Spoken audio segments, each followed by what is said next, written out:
مدرسہ فیضان قرآن، نعرہ تکبیر، نعرہ رسالت۔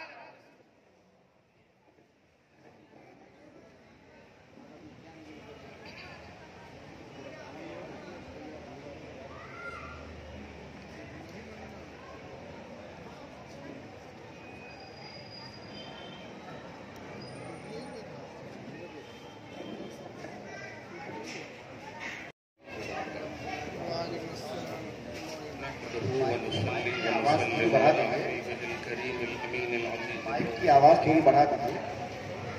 وعلى آله وأصحابه الأفضلين الأكرمين أجمعين أما بعد فأعوذ بالله من الشيطان الرجيم بسم الله الرحمن الرحيم الحمد لله رب العالمين۔ حصول برکت کے لیے درود شریف پڑھ لیجیے۔ اللهم صل وسلم وبارك على سيدنا وشفيعنا وحبيبنا ومولانا محمد معدن الجود والكرم وآله الكرام وابنه الكريم وآله وأصحابه وبارك وسلم۔ خدا وحدہ لا شریک کا فضل و کرم ہے، ہمیں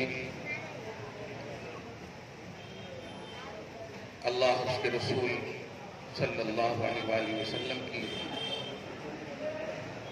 طرف منسوب محفل میں بیٹھنے کا موقع میسر ہوا ہے۔ اللہ آپ سب کے ہم سب کی بیٹھک اور نشست و حاضری کو قبول فرمائے۔ آپ بیٹھے ہیں تو کچھ لے کر جائیں۔ ابھی جو مہینہ چل رہا ہے، گٹوں پر بیٹھے ہوئے بچے بیکار کی باتوں میں مشغول ہوں گے، کنڈے نہیں کرنا، نیاز نہیں کرنا۔ اس کے بعد جب ہوگا پھر معراج النبی کی بات آئے گی، یہ نہیں کرنا، وہ نہیں کرنا، اللہ کو نبی نے نہیں دیکھا، جبریل علیہ السلام تک گئے، یہ یعنی ساری باتیں جو ایک دم لا حاصل گفتگو ہے۔ پارہ نمبر 14 اور پارہ نمبر 17 سورہ نحل اللہ پاک اس میں فرماتا ہے، اور سورہ انبیاء کی ابتدائی آیتوں فَاسْأَلُوا أَهْلَ الذِّكْرِ إِن كُنتُمْ لَا تَعْلَمُونَ، لوگوں جو تمہیں معلوم نہیں وہ اہل علم سے پوچھنا۔ یہ وہ آرڈر ہے جو اللہ کی جانب سے ہے، جو بھی تمہیں نہیں معلوم، فَاسْأَلُوا أَهْلَ الذِّكْرِ إِن كُنتُمْ لَا تَعْلَمُونَ، جو بھی تم نہیں جانتے ہو اس میں جھجکو نہیں۔ یہ مت دیکھو کہ میرا اسٹیٹس اتنا بڑا ہے کہ میں یہ ہوں، میں وہ ہوں، ایسا نہیں۔ علم دین شریعت کی دنیا میں آپ بغیر بلا جھجک، کیونکہ یہ علماء اٹھ جائیں گے تو قیامت آ جائے گی۔ کیا بات ہے، قیامت کی نشانی ہے یرفع العلم، علم اٹھا لیا جائے گا، اٹھا لے گا اللہ تعالیٰ۔ علم کے اٹھانے کا مطلب ہی یہی ہے کہ آپ کے سامنے سے علماء چلے جائیں گے۔ بتاؤ نماز جنازہ کون پڑھائے گا؟ بتاؤ بچے پیدا ہوں گے تو کان میں اذان کون دے گا؟ آپ دنیاوی اسٹیٹس کی بنیاد پر یہ چبھتے ہوئے جملے ضرور ہیں، لیکن آپ اس پر غور کرو۔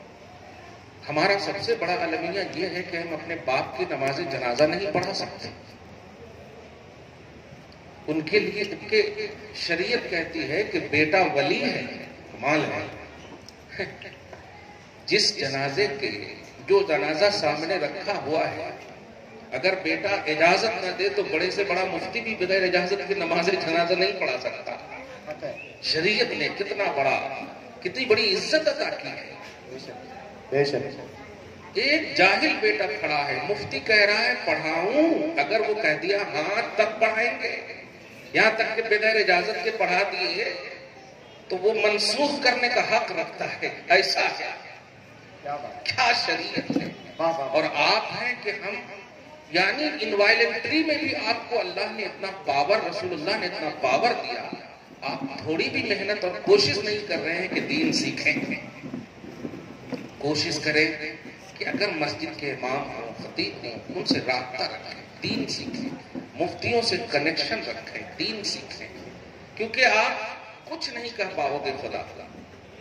پوچھ لے گا کیا لائے گا، کیا کہو گے؟ دنیا کی ہر دولت یہیں رہ جائے گی. آپ کے پاس جو آپ کے ساتھ جانے والی دولت ہے وہ علم ہے، وہ دین ہے، وہ شریعت ہے. مرو گے آپ سب چھوڑ دیں گے. جس بیوی کے بغیر آپ کھانا نہیں کھاتے تھے، جس ماں کے بغیر آپ سوتے نہیں تھے، محبتوں کی دنیا کے حوالے سے تو بہت ساری باتیں آپ نے ماں کے حوالے سے، باپ کے حوالے سے، بیٹیوں اور بہنوں سب کے حوالے سے سنی. شریعت کا وہ تصور سنو، جب آپ مر جاؤ گے تو سب وہ محبت اور ممتا یہیں رہ جائے گی. قبر میں جاؤ گے تو سوال ہوگا من ربک، یہ سوال نہیں ہوگا بول ایو رجل یا ایو شیء احب الیک، کون سی چیز تجھے زیادہ پسند ہے، یہ سوال نہیں ہوگا تیرا رب کون ہے، ماں دینوں کا تیرا دین کیا ہے. آپ کہو گے ہم تو رٹ لیے ہیں. نہیں، جواب رٹنا نہیں ہے، جواب سیکھنا ہے. رٹ لیں گے آپ؟ نہیں، جواب آپ کو سیکھنا ہے کہ واقعی میرا رب کون ہے، میرا دین کیا ہے. آج آپ کے پرسنل لا پر، آپ کی شریعت پر اٹیک ہو رہا ہے کہ نہیں؟ کبھی ٹرپل طلاق کے ذریعے سے ہو رہا ہے، کبھی کہا جاتا ہے کہ کیا ملک جو ہے شریعہ سے چلے گا. سوال یہ نہیں ہے کہ وہ کیوں کہہ رہے ہیں، سوال یہ ہے کہ جتنے ان کے سامنے دلالی مولوی ہیں وہ سارے ایکسپلینر صرف بکاؤ ہے، کوئی سچا مفتی نہیں ہے، کوئی باوسوخ، کوئی ثقہ مفتی نہیں ہے، سب دلالی ہے.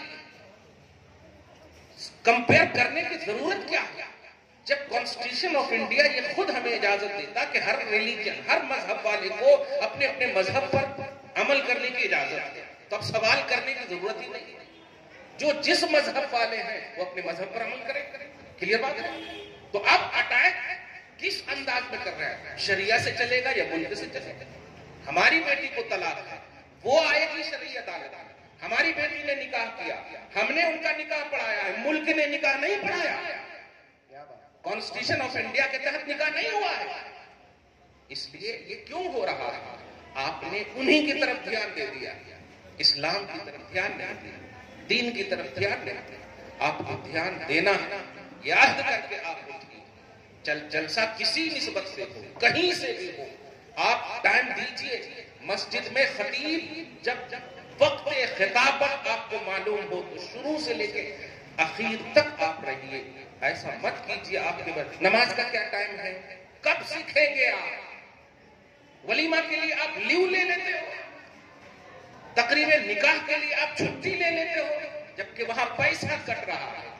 دین کے لیے ایک مفت میں آپ کو خطاب مل رہا ہے جمعہ میں، اس کے لیے بھی آپ ٹائم نماز کا جب ہو اس وقت آتے ہو. نہ کرو ایسا. خود بھی آپ آؤ، بچوں کو بھی تلقین کرو. نہیں ملیں گے یہ علماء اٹھ جائیں گے، نہیں ملیں گے. یاد رکھنا، نبی علیہ الصلوۃ والسلام فرماتے ہیں کہ قیامت کی نشانیوں میں سے نشانی یہ بھی ہے کہ جب علماء اٹھا لیے جائیں گے تو تمہارے قائدین، تمہاری قیادت کرنے والے کون ہوں گے؟ رؤوسن جہالن کا لفظ ہے عربی میں. ایسے قائدین جو جاہل ہوں گے، فافتاؤ، وہ فتوا بھی دیں گے، فضلوا، وہ گمراہ بھی ہوں گے، فاضلوا، گمراہ بھی کریں گے. آج آپ دیکھ لیجیے جتنے بھی سیاسی قائدین ہیں شریعت اپنے ہاتھ میں لے لیے، فرماتے ہیں، کتاب میں پڑھے ہیں. دیکھیے سارے سیاسی قائدین کو یاد رکھنا، یہ سیاسی قائدین مسلمانوں کے تو لیڈر ہو سکتے ہیں، اسلام کے لیڈر نہیں ہو سکتے. اسلام کا لیڈر مفتی ہے، اسلام کا لیڈر علماء ہے، اسلام کے لیڈر مشائخ ہے، اسلام کے لیڈر سچے پکے علماء راسخین ہیں، جنہوں نے قرآن پڑھا، جنہوں نے حدیث پڑھی، جنہوں نے سیاستہ چھانے، جنہوں نے 12 سال تک استاذوں کی ڈانٹ سن کر کے کیڑے والے چاول کھائے، زکات اور صدقات کے چاول کھائے، وہ ہے قائد. اس لیے مسلمانوں، تم دنیا کے اعتبار سے ان کو لیڈر مانتے ہو، مانو. کن کو ووٹ دینا ہے دو، اسی لیے تو یہ لوگ 5 سال کے ہوتے ہیں. لیکن علماء لمٹ ہے. میں خود 15 سال سے، کوئی ووٹ دے کر کے ہو آپ نہیں ہو. تو علماء کی قدر کرو آپ. یہ اسلام کے لیڈر ہے. یہ بات پوائنٹ کرنا، یہ آج کے جلسے کی بڑی بنیادی بات کون سے نکل گئی. مسلمانوں کا لیڈر جو بھی ہو سکتا ہے، کسی کو بھی ہم دیکھیں گے رفاہی کام کر رہے ہیں ہم ووٹ دے دیں گے، لیکن اسلام کا لیڈر، اسلام جو تمہارا مذہب ہے، مسلمان تمہارا مذہب نہیں ہے، دھیان دیجیے گا، میں مر جاؤں اسلام باقی رہے گا، شریعت باقی رہے گی، صحیح ہے، سب مر جائیں گے شریعت باقی رہے گی، صحیح ہے، لیکن اسلام کو اگر تم نے زندہ نہ رکھا تو ختم ہو جاؤ گے۔ اسلام کو زندہ رکھو، اسلام کی بقا تمہاری شریعت کے تفہیم میں، شریعت کے سیکھنے میں۔ اس لیے آپ کو آج کے اس جلسے سے یہی پیغام خاص طور سے ہے کہ آپ دنیا کے لیڈروں کو سمجھو اور دین کے لیڈروں کو بھی سمجھو۔ دنیا کے لیڈر کو ووٹ دو، دین کے لیڈر کو محبت دو، دین کے لیڈر کو رسپیکٹ دو، دین کے لیڈر کی عزت دو۔ نبی فرماتے ہیں علماء کی تعظیم میری تعظیم، سب سے زیادہ جو شریعت میں، خصوصاً قرآن کی بات کر رہا ہوں میں، جو فلاح اور کامیابی کا راز بتایا گیا ہے وہ تعظیم ہے، ادب و احترام ہے۔ آج ہمارے مریدین خود اگر ہم پوچھتے ہیں کہ نماز پڑھے، نہیں حضرت رات بھر ولیمہ میں تھے، نیند آ گئی۔ اب ایسے مریداں اگر ہوئے تو بتاؤ، کمال ہے، ڈر بھی نہیں لگ رہا کہ پیر صاحب کو ایسا بول رہے ہیں۔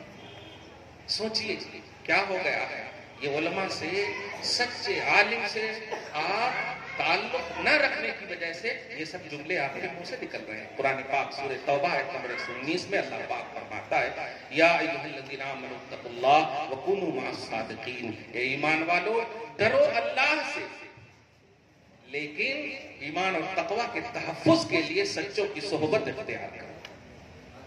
ہم نہیں کہہ رہے کہ آپ میری صحبت اختیار کرو، آپ پرکھو، تحقیق کرو، لیکن جو دین کا ایکسپلینر، جو سچا صحیح العقیدہ سنی عالم آپ کے سامنے موجود ہے، وہ سچا ہے، ان کی صحبت اختیار کرو۔ یہ قرآن کا حکم ہے، یہ قرآن کا حکم ہے۔ آیتیں سینکڑوں ہو سکتی ہے، وقت اور نزاکت، حالات اور تقاضے ایسے نہیں ہیں کہ بیان کی جائے۔ دو بات میں نے کہی ہے، اس کو یاد رکھے گا، پھر آؤں گا تو پوچھوں گا، اس کے بعد تیسری بات کہوں گا۔ مسلمانوں کا لیڈر کوئی بھی ہو سکتا ہے، اسلام کا لیڈر علماء ہے، اسلام کے لیڈر مسلمان ہیں، اسلام کے لیڈر مشائخ ہیں، اسلام کے لیڈر مفتیان اسلام ہیں۔ اس لیے اسلام سیکھنا ہو تو مفتیوں سے آؤ، مفتیوں کے پاس آؤ۔ روڈا وغیرہ نہیں بنے ہیں، آپ جاؤ قائدین کے پاس۔ آپ کو لائٹ نہیں آ رہے، پانی نہیں آ رہے، آپ قائدین سے کرو۔ لیکن نجاست غلیظہ کیا ہے، خفیفہ کیا ہے، وضو کیسے کریں گے، دعا کیا پڑھیں گے، ہاتھ کہاں تک باندھنا ہے، کیسا کرنا ہے، بس ایسا کرتے ہیں حضرت آپ بتائیے۔ ہم یہاں چیخ چیخ کر بول رہے ہیں سیکھو، اور آپ کو کہا نہیں جاتا سعودی عرب میں سیکھنا، جا کر آپ سیکھ کر کے آ جاتے ہو۔ 2 سال کمانے کے لیے گیا، نیا دین سیکھ کر کے آ گئے آپ۔ ایسے ایسے پاواں ہلانے لگتے لوگ، ایسے ایسے کیا کرنے لگتے ہیں۔ میں پوچھتا ہوں، تم نے کمانے کے لیے اپنے آپ کو وہاں اپنے آپ کو لے گئے، تم کمانے کے لیے گئے تھے نا؟ اب جب کمانے کے لیے گئے تھے تو دین کا ہی بلائے گا۔ آپ کی 25 سال عمر ہے، آپ انڈیا میں 25 سال تک بالغ ہونے کے بعد جو نماز پڑھے، اب اگر اس طرح نماز نہیں پڑھ رہے تو 25 سال کی پہلے قضا کرو۔ جو نماز آپ پڑھ لیے ہیں قضا کرو نا پہلے، جو فرض ہے۔ نہیں وہاں ہو رہا کرتے۔ تو سوال یہ ہے کہ آپ وہاں یہی سب کرنے کے لیے گئے تھے؟ نوجوانوں، تم جاؤ سعودی عرب، تم جاؤ گلف، لیکن شریعت اور دین سیکھنے نہیں، دین اور شریعت سیکھنے کے لیے انڈیا میں ہزاروں مدارس موجود ہیں، ہزاروں مراکز موجود ہیں۔ تم جاؤ صرف دنیا لینے کے لیے، کما کر آؤ، باپ ماں کی خدمت کرو، دین پر قائم رہو، مستقیم رہو۔ والسلام علی من اتبع۔ بڑا پیغام، بڑا پیغام، واہ واہ واہ، زندہ۔